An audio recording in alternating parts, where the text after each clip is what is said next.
This conference will now be recorded. So on GitHub, we have seen how to push the code, how to pull the code. We have seen cloning and creating a local repository, right? If you could recollect the things on the last day, like in the last class, we have created, like we have cloned this repository, right? Which was on GitHub and created. Again, it was a local repository. You could work on it like you worked on our local repositories, make the code changes there, push there and work on it, right? So connected to the repository via git bash. You could see here I'm in the new repo 1 if you see in the master branch, and if you check the status, it was all good, it was all up to date, it was all clean, repository is clean, perfect. Now let us take up an interesting scenario. In the last class, we have seen push and pull, I believe, right? Have we seen push and pull? A quick confirmation will help me. I think, yeah, we have done that, right? Pulling the code, pushing the code from remote, cloning. Yes, Preeti. Yeah, thank you for confirming, Teja. Yeah, pull and push we have seen. Let us take up now an interesting scenario. Okay, this is my local repository. Go to the local repository, which is repo1, which is connected to this. If you are not sure to which repository it is connected, you could also get the information with git repo remote -v for verbose, so that you could see to what repository it got connected. See here, this is the one. You could see the URL also here. So you could see to which repository you are connected to. Perfect. So I'm connected to this repository. Let us take up a scenario like, suppose here, let's say this is a shared repository, remote repository, which would be shared with other people, other persons in the team, right? Maybe other developer or other DevOps person, others there. It could be collaborated with many other people in the team. So let's assume that someone else is creating a file. See, I'm creating it from the UI, assuming that someone else was creating the file, because I'm not going to have it on local right now. So I'm creating a file here. You could create any files. I'm repeating this again. I'm just creating again a HTML file. Let's say a new HTML file to learn full concepts. Okay, so I'm just committing this file. So file index 6 is available here. Is this file available on our local? Definitely we don't have it, right? We don't have this on our local repository. Also the new commit will not be available. Suppose if I want to get the updates from remote, what should we do? Means, see, I might have cloned this like we did. This was cloned on last class, right? Like on the second Friday, we have cloned this. Meanwhile, so many other developers, other collaborators, right, might have added some changes here. So what if I want to update my local repositories with the changes from remote? How to do that? What should we do? How to get the updates from remote to local?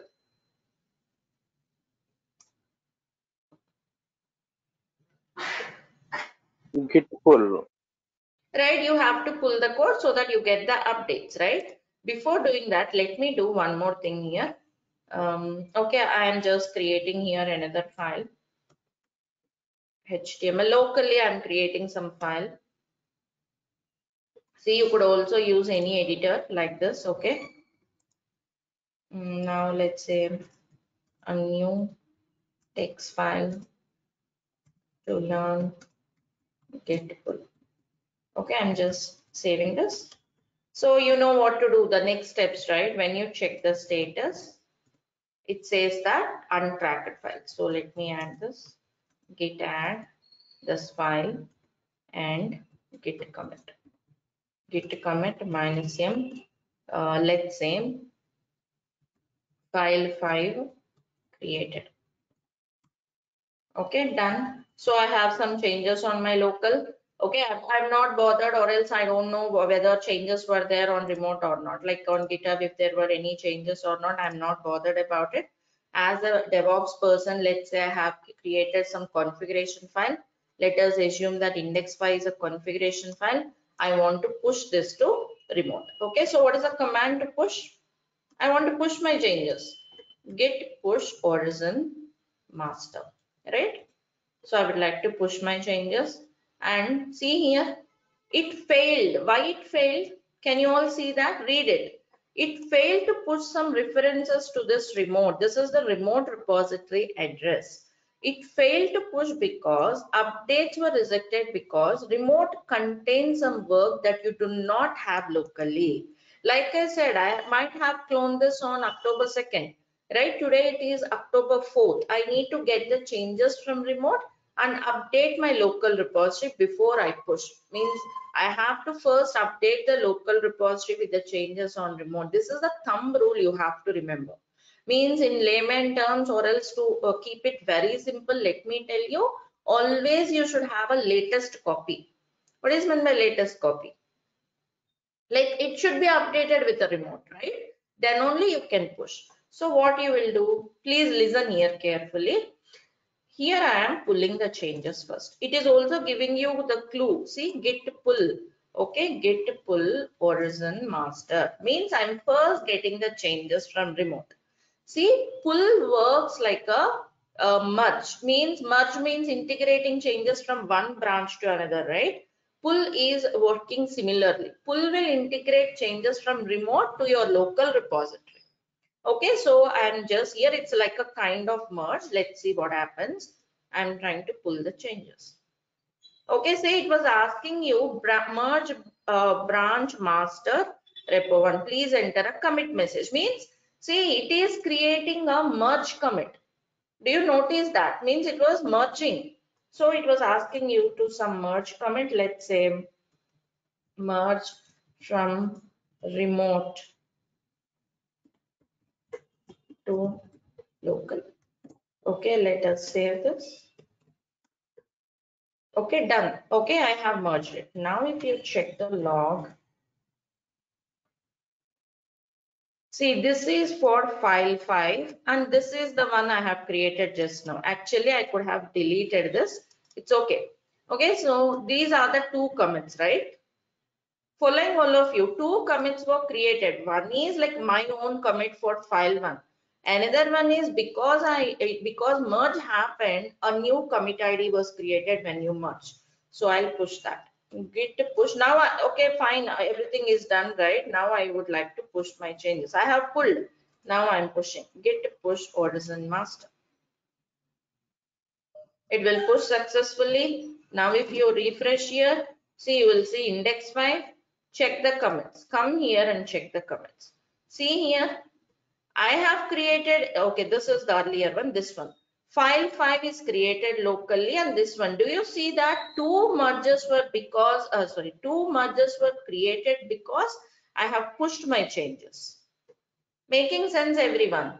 Two commits for one change. Actual change is file 5. This is because of merge, a new merge commit was created, right? So if this keep on continuing, meaning today this is okay, I have moved the changes. Tomorrow when I'm trying to push again, there might be so many changes on remote added by other DevOps persons, other ops teams. So if I again do this, every time, each time you push a merge commit, an additional commit will be added into the commit history, right? So when you just keep on continuing the same, after a couple of days, there'll be so many merge commits added, unnecessary commits, just because you're pushing, right? Is there any way to overcome this? Here the scenario I'm talking about is merging without any conflicts. If you have done hands-on on the last class, you could understand this. Whoever joined today as the first class, I'll help you understand these concepts. Okay, I'll share you the recordings and I'll help you with. Don't worry, just listen. So what are the things we are doing? We are trying to merge changes from local to remote or vice versa without any conflict scenario. This is the merge without conflict on remote. In the old classes, we have seen merge without no conflict again on local, right? Now I'm showing you on remote. So two additional commits were added. Is there any way you can avoid it? Means I don't want this additional merge commit. I just only this one to be pushed. Like whenever I want to update, means whenever I want to move my changes on local to remote. Is there any way to do it? let's see how can you avoid it. I'll take up another scenario now. Can I proceed? Can I go ahead, everyone? Okay, thanks for confirming. Now, yeah, let us replicate the scenario again so that I'll do it in another way. So you don't see the merge commits there. Okay, let me create another file here. Let's suppose I'm creating file1.txt, a new text file again to learn git pull. Okay, file one is created. Just some changes. Of course, you did not create new file. You could edit existing files. For simplicity, to avoid any confusions, commit means I'm just creating a new file here. Now go to local. Here also I'll make some changes. Git file2.txt. I mean vim file2.txt. Again, another text file created on local for git pull. Okay, let us save this. Yeah, done. Now obviously it will show you the status like add and commit. Add this file, git add file to git commit -m. Let's say file2 created on local. That's a commit message I'm giving. Okay, done. So, okay, fine, I'm done with my changes. I want to push these changes. So git push horizon master. Like obviously, what you should do? What should we do now? Before you push always, what should we do?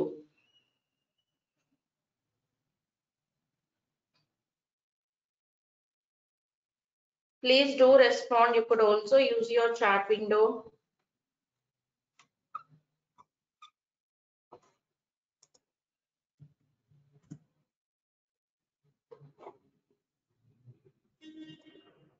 Hello.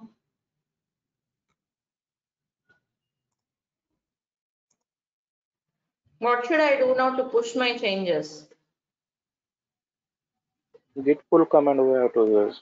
You have to do git pull, right? Update your local repository first, then push it. Okay, whenever you pull, what it will say, it will ask you to make a commit for merge. Means merge happens whenever you pull, and a merge commit ID will be created. To avoid that, we are till now what we are doing, git pull horizon master. This is what we are doing, right? But if you do this, what happens? A merge commit ID will be created, and when you push, 2 commits will be created on the remote. But instead of doing this git pull horizon master, git pull -r means git pull rebase. Okay, what is this rebase?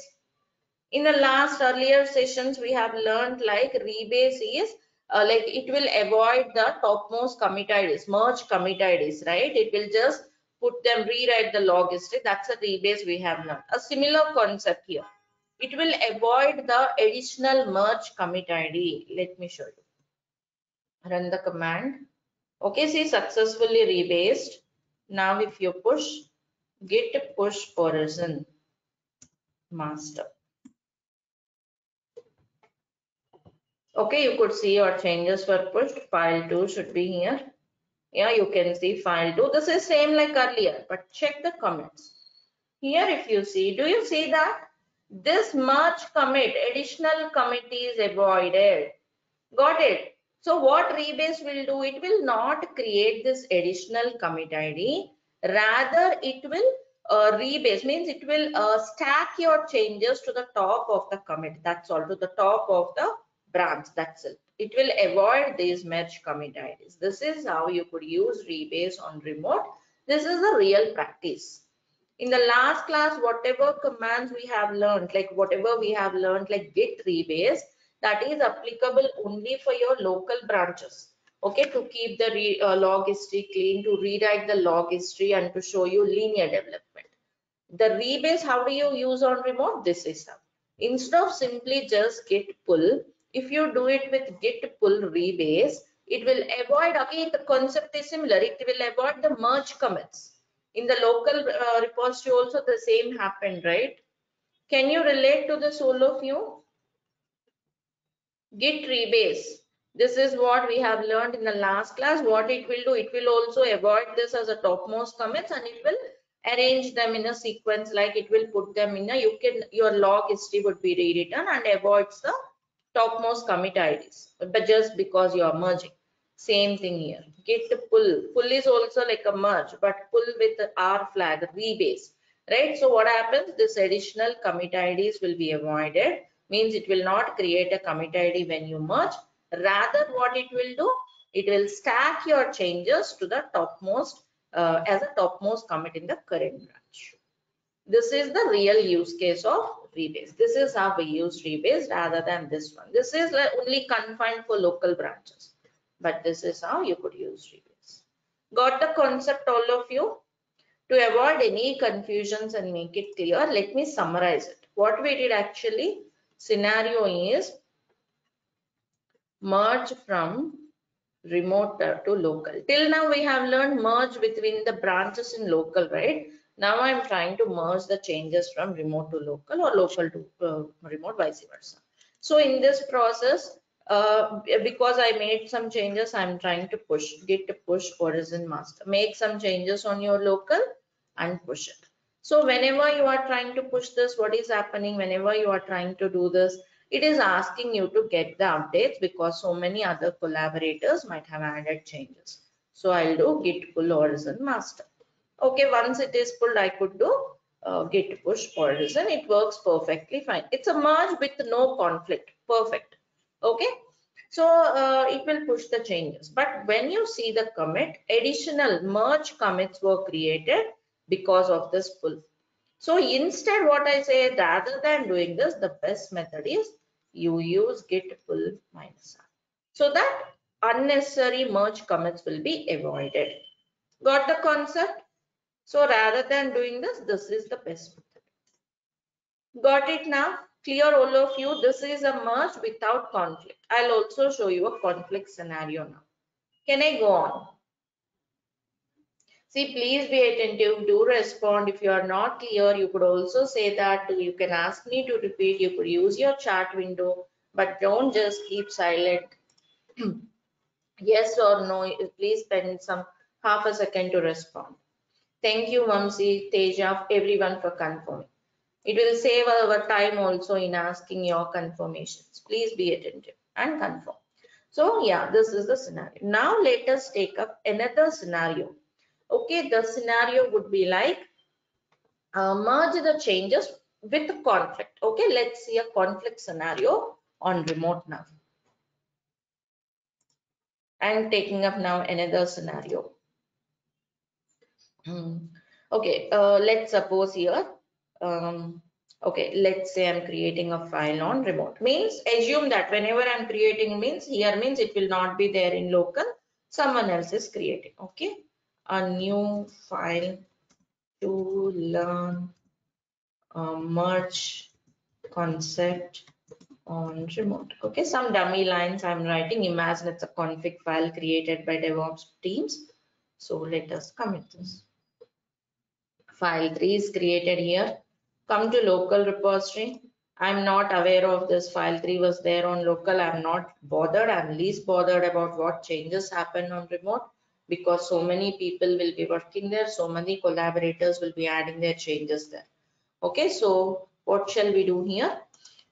We shall create, means I want the same file here. So I'm creating the same file. Okay, again, a new file on local to learn merge concepts. Okay, let us save this. Done.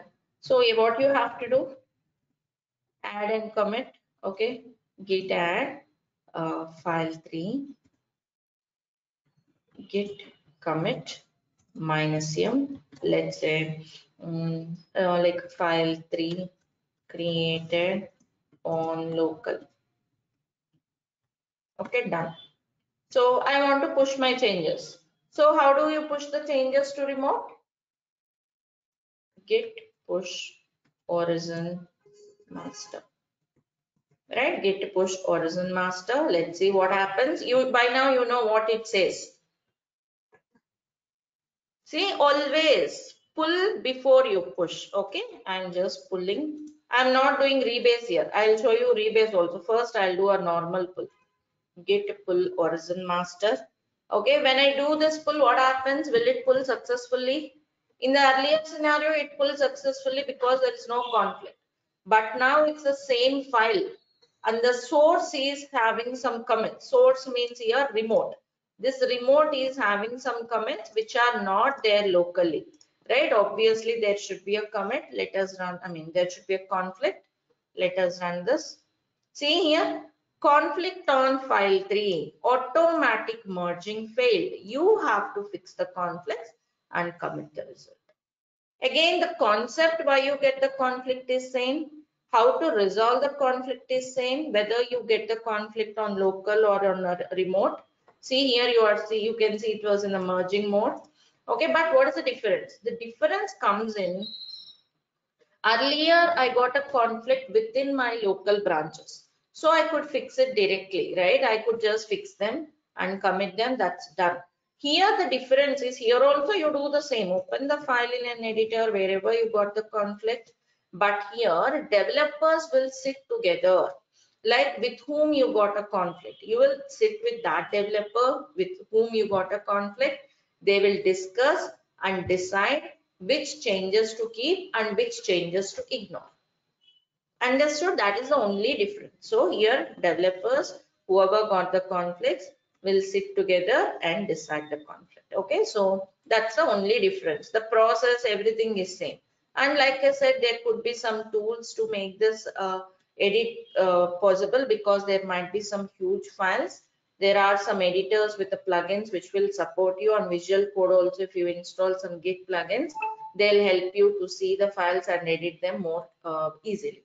But I'm just showing you how to edit directly. Edit this. Okay, now once you make a changes, commit the result. Git commit minus a, add and commit because it's not a new file. Here you could say that conflicts resolved. Okay, done. Now if you check the file 3, okay, it's having board. Now you push the changes. Our main target is to push. So git push origin master. So it was all push. Let's go to remote. Here my changes are file 3. Yeah, do you see that? Perfect. Okay, like we have learned the merge concept already, conflict. And just come here. Do you see here? Again, 2 commits. Same like earlier, because I pulled directly. One is the commit I have, and the other one is because I have committed the conflicts. Do you see that? This is additional commit. Is there any way to avoid this again? Instead of git pull origin master, what should we do? Whether it is a conflict or not, what should I do to avoid merge commits? What should we do to avoid the merge commits? Git pull -r. Git pull rebase, right? If you do git pull rebase, yes.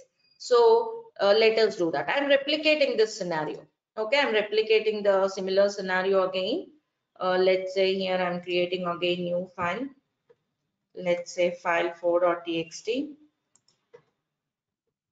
Hit another file on remote to learn merge with conflicts. Okay, let me do this. File 4 is created by some other collaborator in the team. File 4 is there. Now, yeah, here also there is a need. I'm creating this file 4.txt. Okay, here a file for merge with conflicts. Okay, let us save this. Okay, now let us add the changes. Git add file 4 because it's a new file. committed, add and commit separately because it's a new file. Let's say file 4 created on local. Okay, done. Now if you check the status, git status, okay, you could see that. See, your branch is one ahead of commit. Okay, that's fine. What I'll do, I'll try to push my changes. Git push origin master. It will ask me to pull, obviously, right? First rule is you have to pull. So git pull origin master. If I do this, additional commit ID will be created, correct? So instead, I would like to pull with the rebase, with the R flag to avoid the commit IDs. Okay. So yeah, git pull origin master with the rebase. Now let's see what happens, what it says. Do you see that it was showing like it was rebasing? Okay. Here you could see it was in the rebase mode, and here it is giving you the clue. There is a conflict. Okay, you can resolve the conflict and do git rebase continue. So what I'll do, how to resolve the conflict? Steps are same again. Open the file in an editor. See here it says file 4 is having a conflict. Open the file in an editor. Okay, just delete or keep the content whatever you need. Delete all the additional verbose. If you don't want to keep both the lines, just edit the file. Discuss with the person with whom you got the conflict. Sit together, discuss, okay, with the person with whom you got this conflict. Save the result. Okay, now yes, I have made the changes.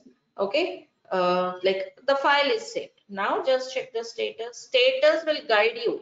See, always if you don't know what to do next, check the status. Status will guide you with the steps. See here, you are currently rebasing. You do this kind of rebase, means you continue doing the rebase. Okay, now let us do this rebase continue. So what happens? I have already resolved the conflict. So yeah, do you see that? You must edit all merged conflicts and then mark this resolving git add. I think it should be updated or not. I'll add it again. Just confirm it. Yeah. See, both added. It says you are currently rebasing branch. Git rebase continue. Unmerged path. Okay. Let us add and commit this. Git commit minus m. Sorry, minus a minus m. Let's say conflicts with rebase. Okay. Just some message. Now you check the status. Okay, it is all good. Now do rebase continue. See, it was all updated. Do you see that? Now you could do your task of pushing git push origin master. Okay, now finally just come here. It is our file 4, right? Just check the file. Obviously it will have the content whichever you have pushed. Check the commits. Do you see here? File 4, and why are we seeing it? We should not see this actually. Created file and conflicts resolved. Created the file conflicts with rebase. Git rebase continue. Interactive rebase in progress onto last command and pick added created on local. No commands remain. You are currently editing a commit while rebasing. Actually, you can ignore this. See, it says nothing to commit. Okay, it was saying now. What about earlier part? Git commit minus a one file changed. Before that, see, no changes added to commit. 1 minute. Last command done. No change. Actually, you could push here itself. You need not commit it. Just once trying pushing here itself, it will not show you this commit.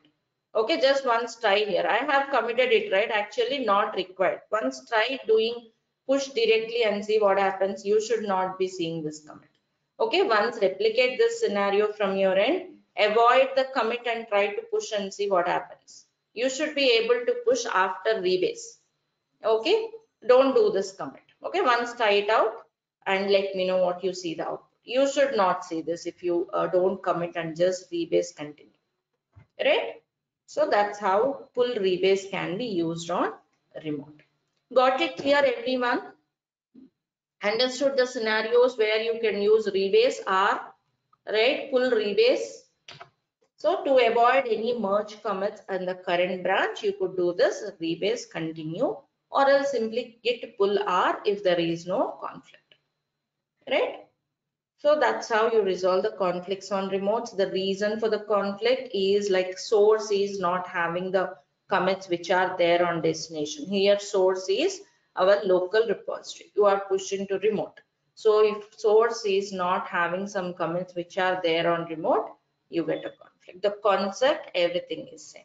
So this is how rebase can be used. Execute this scenario once again with this small change and see the output and let me know. Okay. So that's about the concepts on remote, and yeah, that finishes the Git and GitHub part. Finish means yes, we have learned how to use it to manage the files, but how to integrate it in the pipeline, all this we have to see. Means let's suppose some person, like maybe it could be Ansible code or your application code or your test cases. Once your code is available here on remote, how to pull this code, how to develop your pipeline, that's the main agenda we need to look on. Got it clear, all of you? Any questions in this part? So that's about the things on remote repositories. We have to now integrate this GitHub repository from a pipeline through Jenkins. So that is all about Git and GitHub. Can we get started with the next tool, Jenkins? We shall start with Jenkins now, like the actual concept of what Jenkins does. Again, the concepts like why Jenkins is helpful, the continuous integration concepts, and then we'll start with the hands-on on Jenkins. Can I go ahead?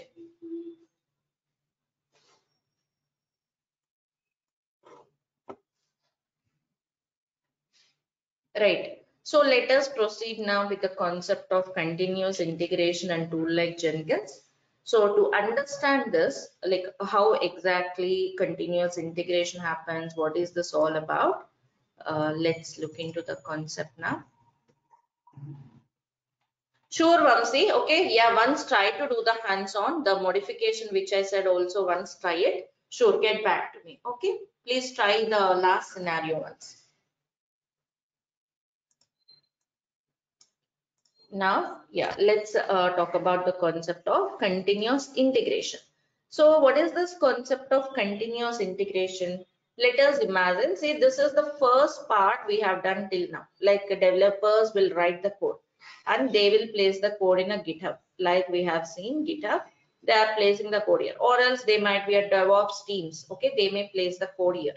Okay, so now once code is available here, I need a system which can pull this code automatically and build it, which is called continuous builds.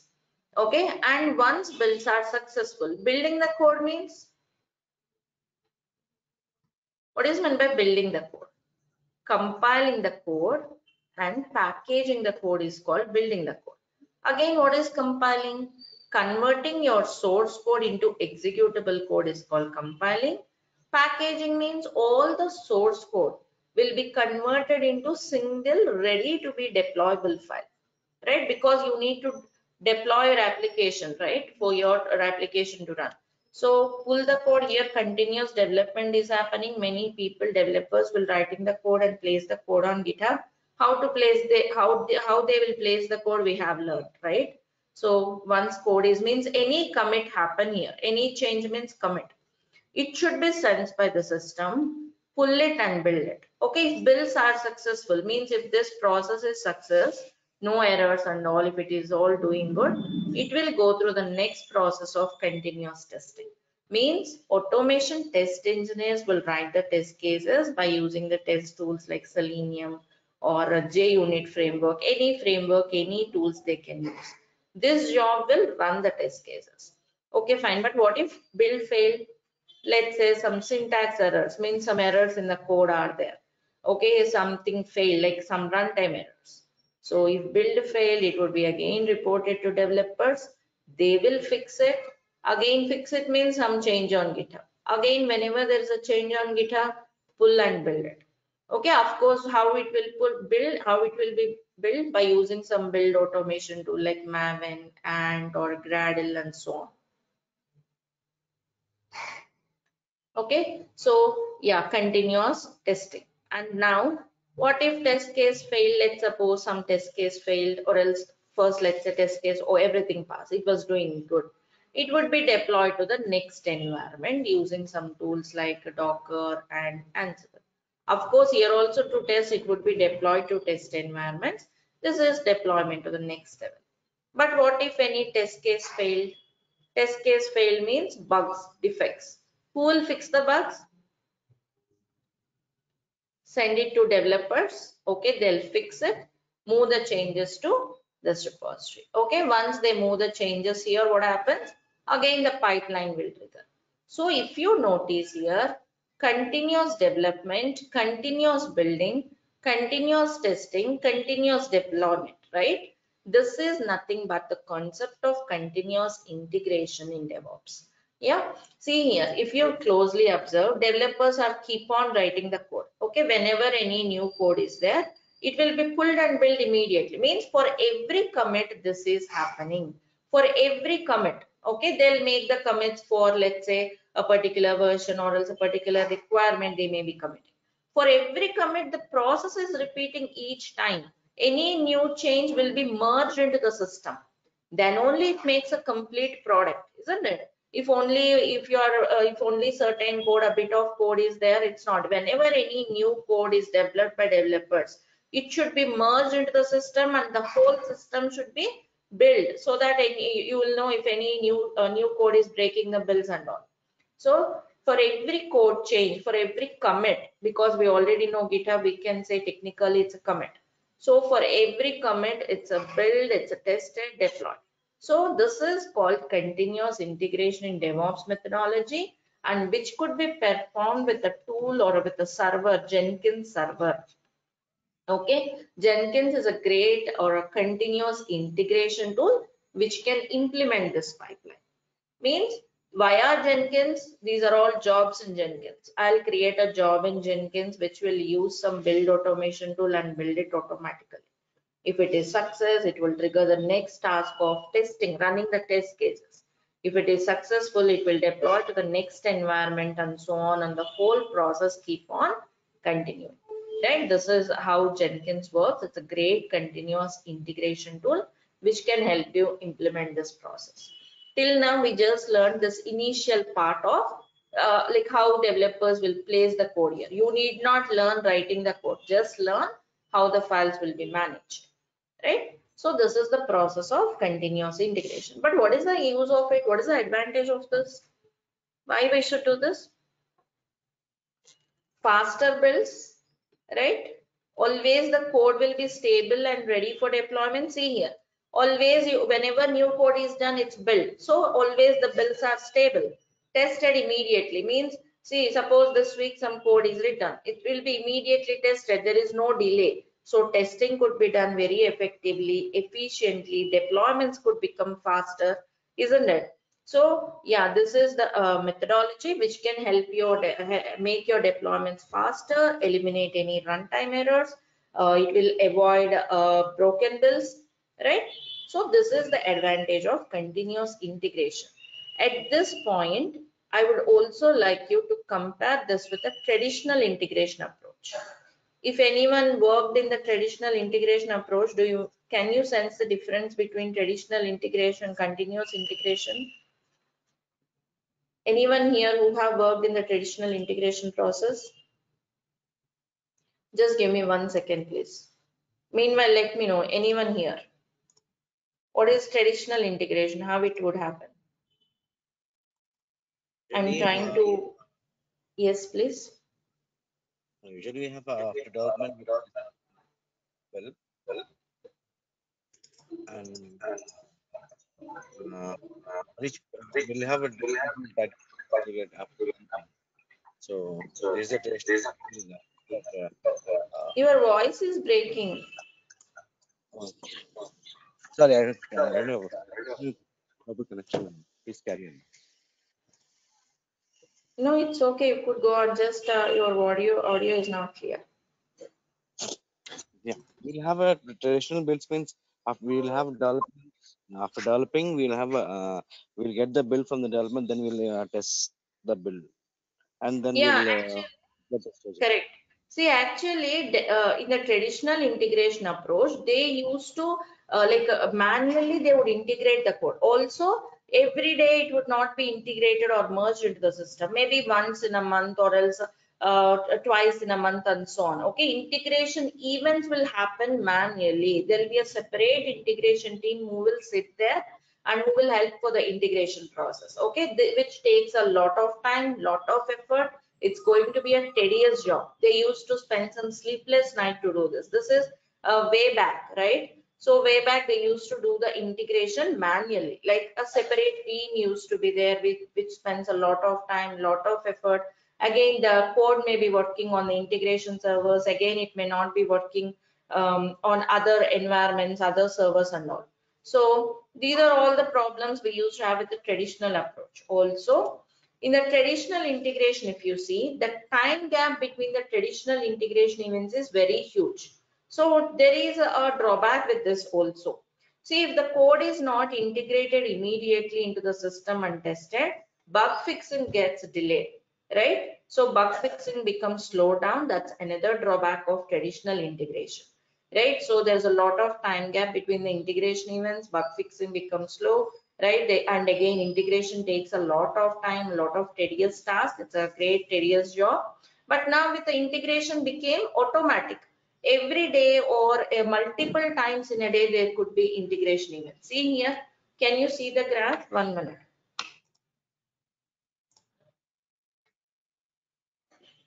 Can you see this graph? The difference between the traditional integration and the continuous integration. See, the time gap between the events were very huge.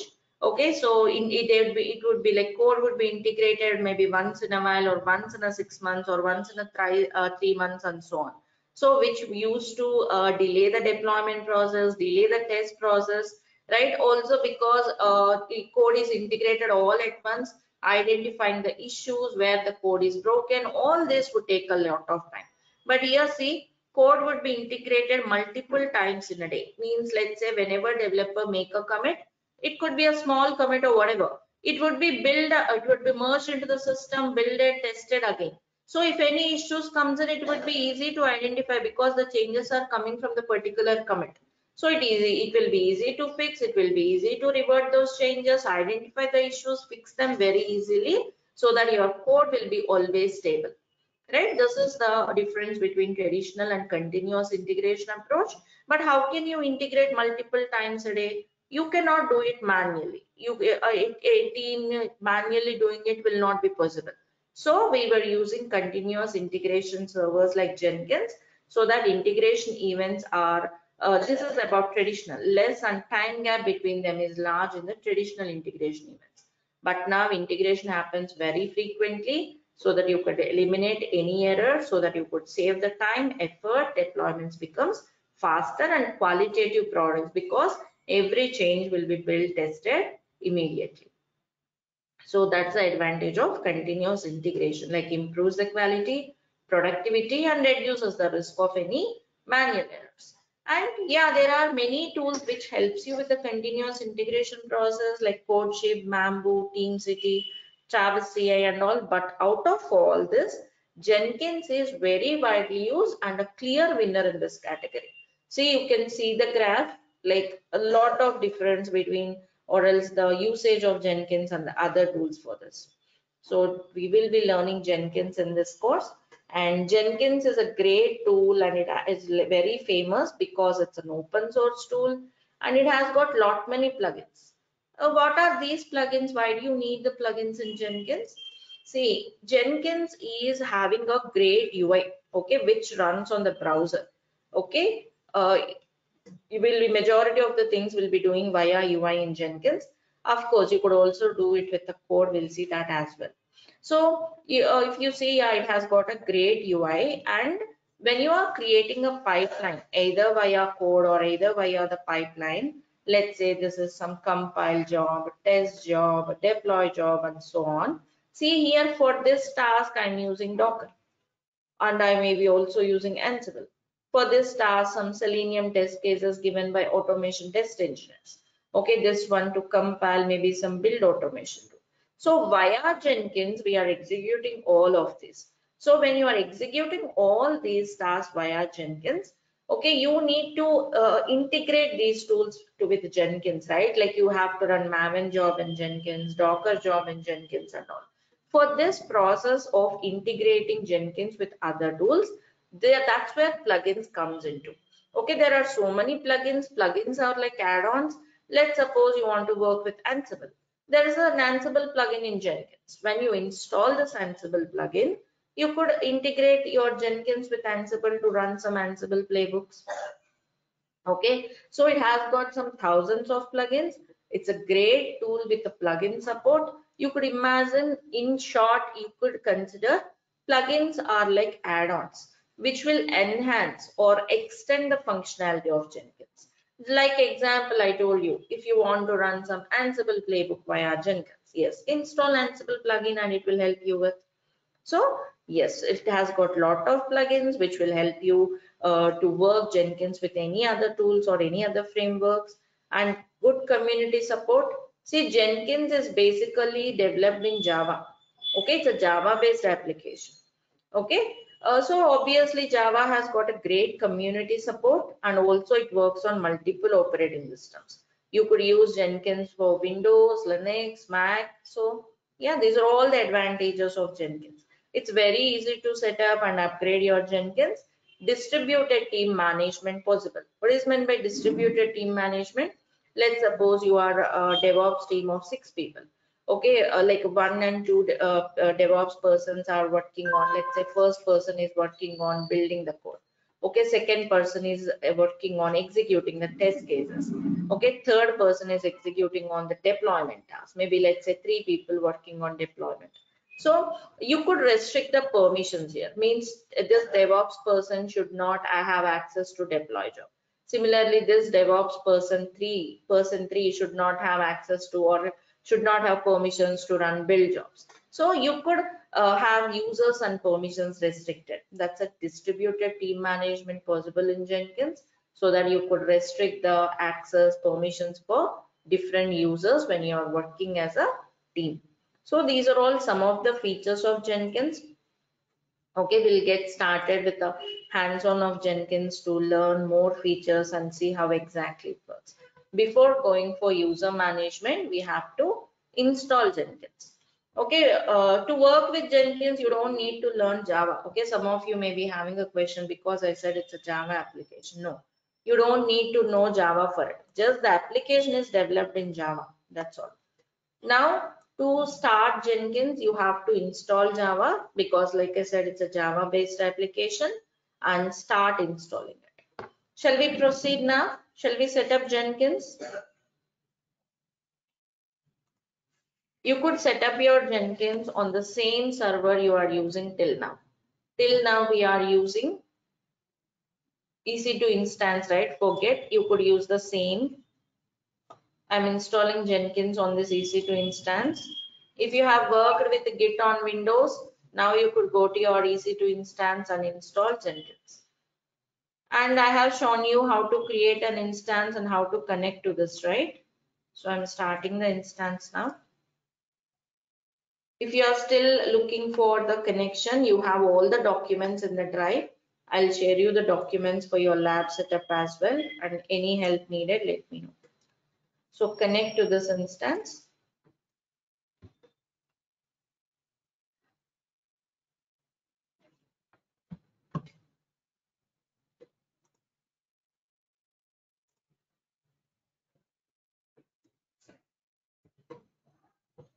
I'm connecting via PuTTY. You could also connect via Git Bash, any SSH client you could use. The default user is EC2 user. Actually, this is a different key.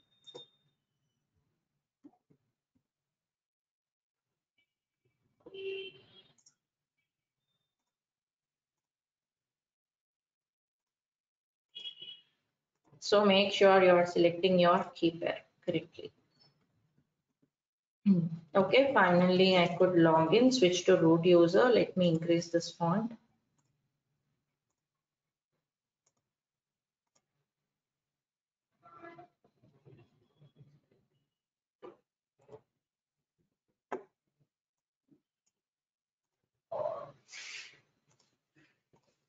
Okay, is the font good?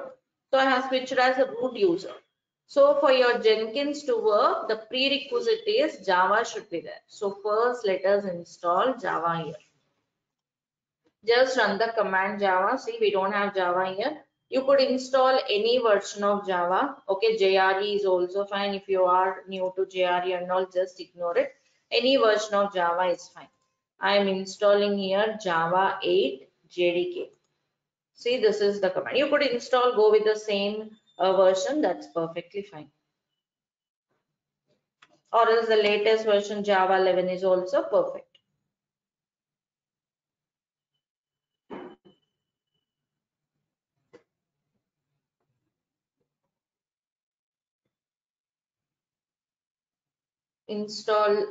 Java is installed. Okay, you could also check the paths of all your Javas on the machine with alternatives config Java. See, this will show you, let's say Java is installed in multiple locations. Okay, it will put you all the Javas installed on this server.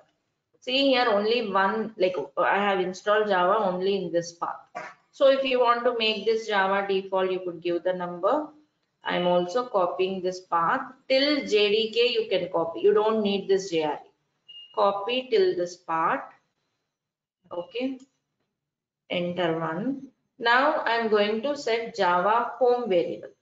What is Java home?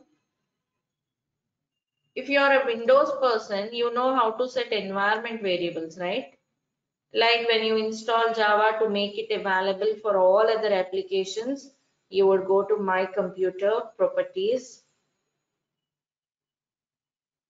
Advanced System Settings, and you do environment variables, right? Here you could add something like Java home variable. Am I correct? So that your Java could be accessed by any applications. Java, whatever applications need Java will use Java from this path, isn't it? So in a similar way, like how you set environment variables in Windows, I'm going to set this Java variable on Linux. Okay, so how do you do that? Go to a file called XC profile. Okay, here you can just scroll down. Yeah, here you could set the variable. How do you set environment variables in Linux? Export the variable name Java home and the path of your Java. You have to put the JDK. Okay, so that any applications in future, if any applications need Java on this server, they can use Java from this path. Means it's like making Java available for all other systems, making Java global. Okay, so set the environment variable. This is how you set the environment variable in Linux. Also set the path variable. Okay, path equal to Java home. Bin of Java should be pointed in the path. That's all. These are the two variables you have to set. See, all these steps are there in the drive. Okay, you could copy them and use it. Save it now. Done, Java is installed and I have set the variables. For the path variables to get updated, run the command xc profile. So done, you could check the variable with echo command. Echo $Java home means it will show you the value of Java home variable. See, set, perfect. It is all perfect. Java is installed, the prerequisite for Jenkins. Now let us install Jenkins. You can install Jenkins from the official website. Go to Jenkins download. Okay, see, this is the official website for launching Jenkins. See here, downloading Jenkins. Scroll down. See, like I said, Jenkins works on multiple operating systems, on Windows, on a Mac, Linux, again, different distributions of Linux. You could also run Jenkins as a Docker container. Okay, we'll see Docker as we go by. So for now, mine is CentOS distribution, CentOS Red Hat distribution of Linux. If you are not sure which Linux distribution is your system, go to your Linux server. Here you could also do etc. There is a file called OS release. See, ours is Amazon Linux 2 created from CentOS Red Hat based systems, right? So this is the Amazon Linux 2 one. So you could use this. I mean, from here you could understand it's a CentOS Red Hat based system. You could use this file to get the information of your Linux distribution. Now choose the one accordingly. This is the one. Okay, now you can run the commands available here to install your Jenkins. See, to use this repository, run the following commands. So just copy this. This is for wget command. Wget means it will download the file from this URL. Okay, so yeah, download the Jenkins repository file, copy this, run it on the server. What is that? To connect to Jenkins, use no certificate. To use this repository, okay, 1 minute. Let me also run this.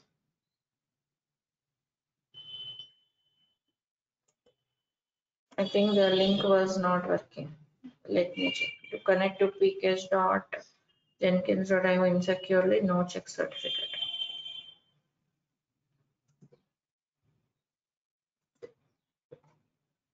Add the flag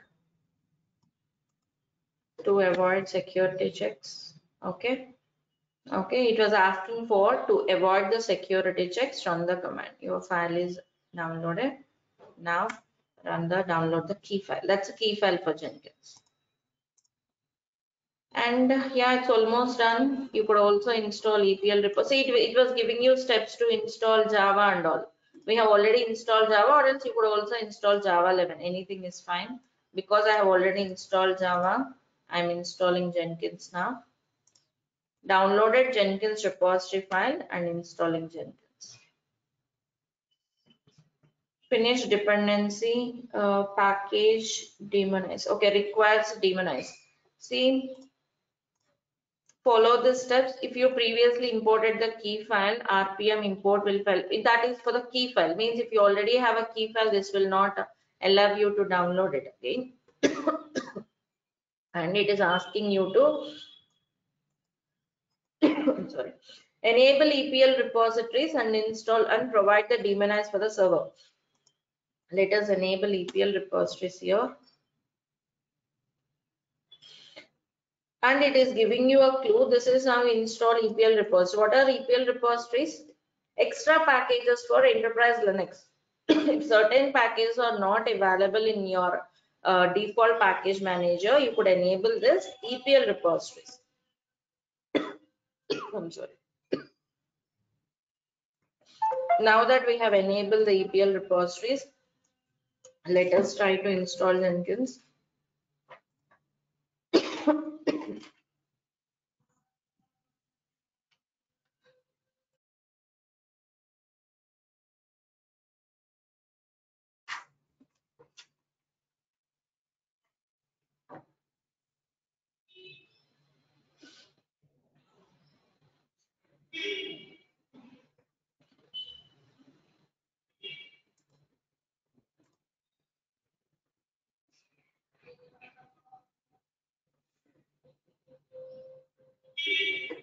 Confirm it. See, it's all done. Jenkins is installed. Let us start Jenkins. Jenkins is installed. Let us start the systemctl start Jenkins. Jenkins is installed and started. Systemctl is the utility to manage your services on the server. Start Jenkins. I mean status. We have already started it. Check the status. Status of your Jenkins. See, you can see that your Jenkins is running.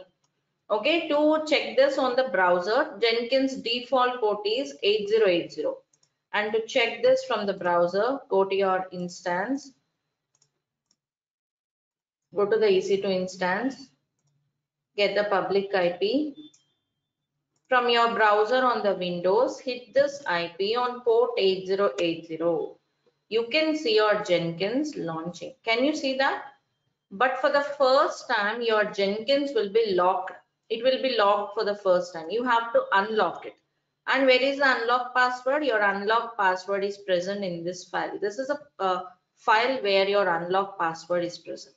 So go to your instance again, get the password from this file.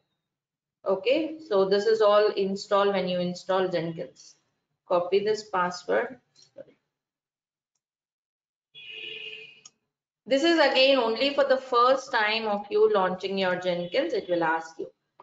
So continue. See here, and once you logged in, it will ask you to customize your Jenkins by plugin installation. Like we discussed, right? Plugins are like add-ons which will help you extend the functionality of your Jenkins, right? So here you could go with the suggested plugins, means most widely used plugins, or else you could choose the second option, select whatever plugins you need. I am going with this now, install suggested plugins.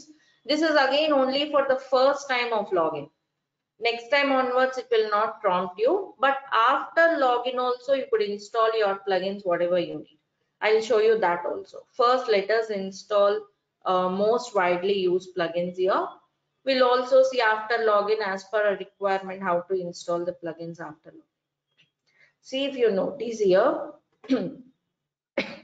so many plugins are getting installed. Do you see here Ant plugin, Gradle plugin, okay, GitHub Groovy libraries, yes, such build agents, GitHub branch, Git plugin, so that you could interact with connect with your repositories on GitHub, work with Ant, Gradle, so many plugins. It may take a couple of minutes, a minute or two. It depends on your network connectivity. If you have a good bandwidth, it will install very quickly. Meanwhile, let me show you one more thing. See here, whenever you install Jenkins, this is the home directory of your Jenkins on the server, var libjenkins. And here you could see so many directories. Okay, it will have all the information of the things you do on Jenkins. Like you may be creating some jobs, you may be installing some plugins. Everything will be present in this directory. This is called home directory of Jenkins. This is important because this is important path even to take backup of your Jenkins. Like in reality, you may be running Jenkins on a server, but if Jenkins server is crashed, you may lost all the data, right? This is the path you have to take backup of, because in this directory you have all the config files, your jobs, plugins, everything. So many other directories will be created automatically as you deal with other components. Okay, I'll show you this. So you need to remember, this is the path you have to take backup. Again, to take backup of Jenkins, there are even plugins for it, Jenkins plugins, which help to have backup of this path. Okay, so this is where we'll be creating our jobs in the same path. We'll talk about it again. Coming back, yeah, it's almost done.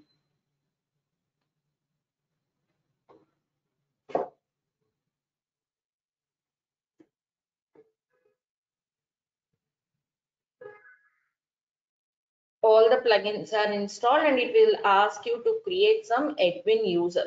Okay, you could create some user by any name for login. I'm creating a user by name admin. Any name you can give. Password is admin.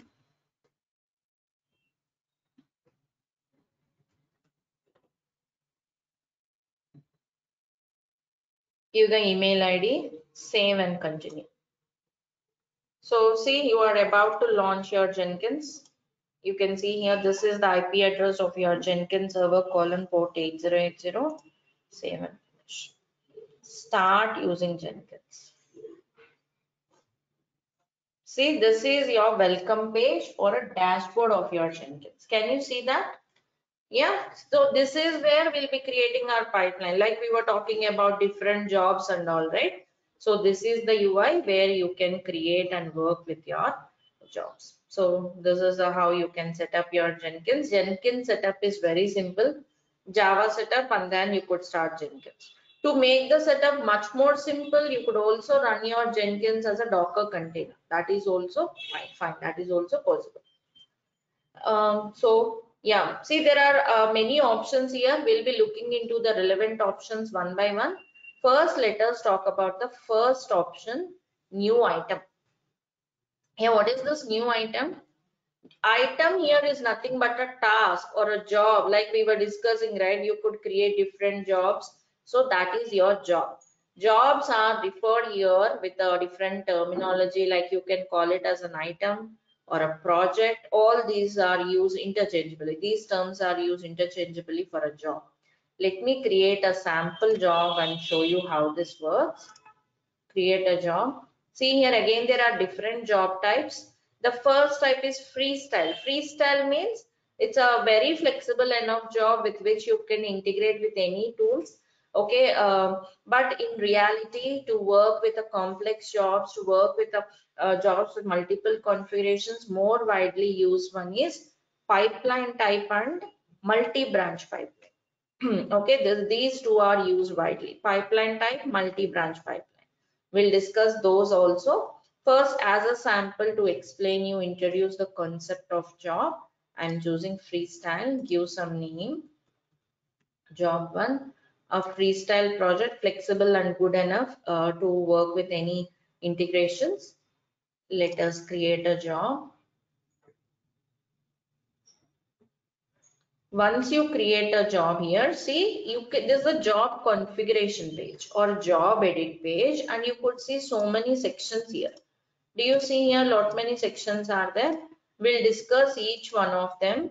For now, just come to build section. See here build. Add a build step, execute shell. Execute shell means execute some shell command. Okay, I'm going to write some simple shell command like echo my first job. Okay, just a simple echo command. Echo command will print it, right? Will display the message. That's all is my job. Let me save it. Let me apply and save this. That's all is my job. My job is all about executing some shell command. Now, how do you run the job? See, when you go to the dashboard, your job is created.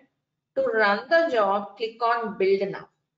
Build now means run the job, execute the job.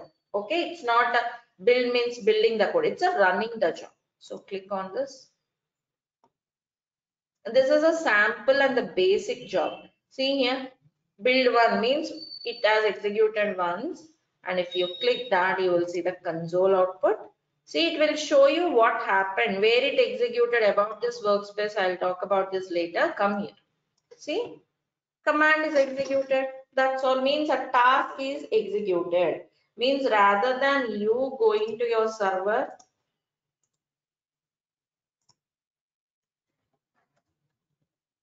rather than you connecting to your server and running some command line from your server like this, I did this via job in Jenkins so that I can reuse it. I could connect it with other jobs. I could schedule it. Lot many advantages. Okay, but now tell me. Okay, I have executed some small shell command.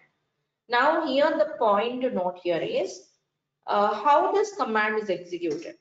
Means this shell command, is it executed via Jenkins? Means which program or which tool is used to execute this command? Is it Jenkins? Jenkins is just helping you manage your job.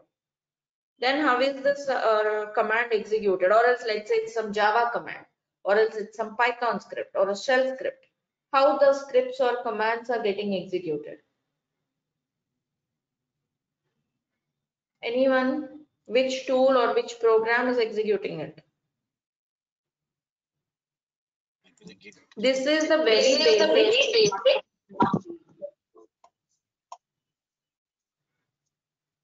Yeah.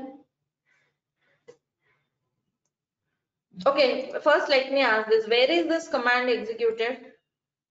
Means where is this task executed? On which machine? Jenkins. On the Jenkins server, right? This one, the EC2 instance. Yeah, September 28th. This instance, it is perfect. It was running on the same Jenkins server. Now the question is how this command is executed.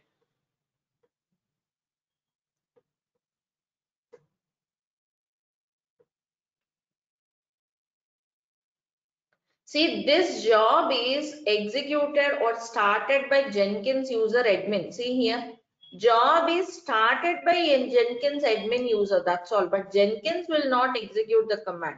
The actual command is executed by the shell program on the server. Means if I run here echo commands, like how it would work. Yeah, the same way, bash program on this server is executing the command. Jenkins will not do anything. It's like a manager, orchestrator. It will just help you manage the jobs, create the jobs, connect this job with the other job, and so on. Okay, it will not execute shell commands or maven commands and so on. Right, so the point to note is where the job is executed. Job is executed on the same Jenkins server, and it is executed by the respective shell program on the server. Right? Meaning tomorrow we are going to create some compile jobs, some test jobs. It doesn't mean that Jenkins is testing or compiling. Jenkins will use some build automation tools, test automation tools to perform the task. This is the point you need to understand. Am I making sense? Yeah. Let me create one more job so that things should be more clear for you. Let me create another sample job, job 2. A freestyle project. Again, I'm creating a simple freestyle project. Okay, come to build section. See, like I'm choosing execute shell. Do you see here? Like that, you can run and commands, Gradle commands, maven commands, Ansible playbook, Docker by installing those plugins. I'm seeing them because default plugins I have installed. Right? Maybe tomorrow I may choose this maven. So that maven command I could write here. Got it, all of you? For now, because we didn't go through other tools yet, I'm just choosing shell. This time date command. Date Linux command will give the current date of the server. This one I'm going to place it in a file under temp directory. I would like to place it in a small file called date.txt.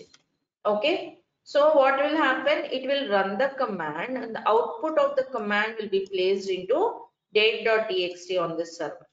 On this Jenkins server, if you go to temp directory, here file should be created. As of now, no file. Okay. Let us run the job and see what happens. Okay. Can I run this job? Let us save this. Let us build it. You could see like build one. If you run again, it will show you like build 2 and all. See here, date command is shown because I didn't put any echo or anything, no output here. Just come to the server. Can you see that date.txt was created? Yeah, current date of the server, of the Jenkins server, right? Means here the point to note is you are running the jobs on the Jenkins server where Jenkins is installed.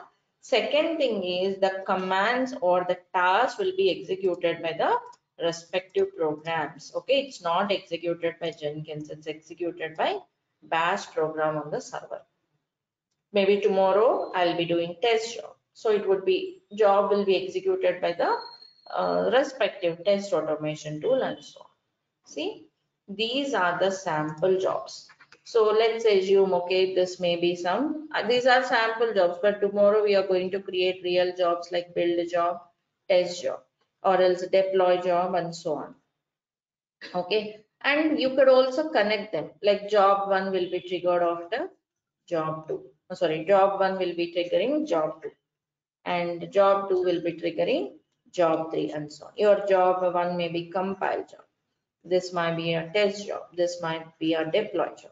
Okay, also you could connect them. Okay, you need not go and run them manually. You could also put some triggers for them. You could schedule the jobs.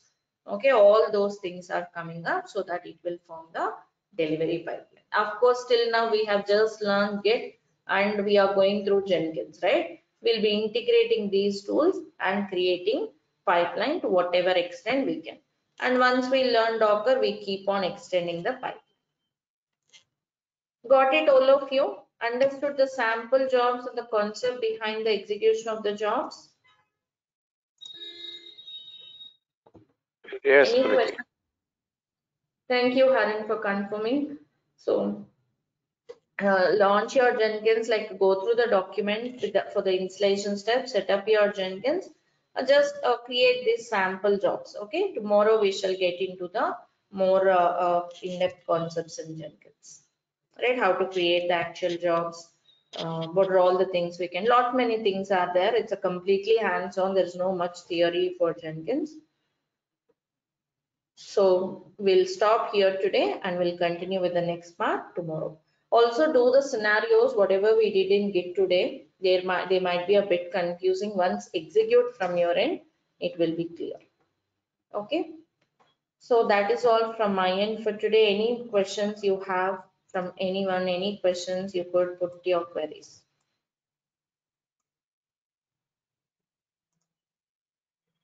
And whoever didn't get the drive access, video access, I'll share the complete access.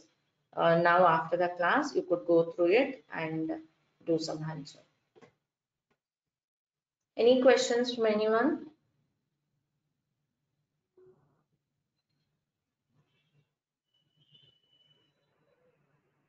All right then. Thank you all for joining. See you all tomorrow. Have a great day and see you all tomorrow. Bye everyone.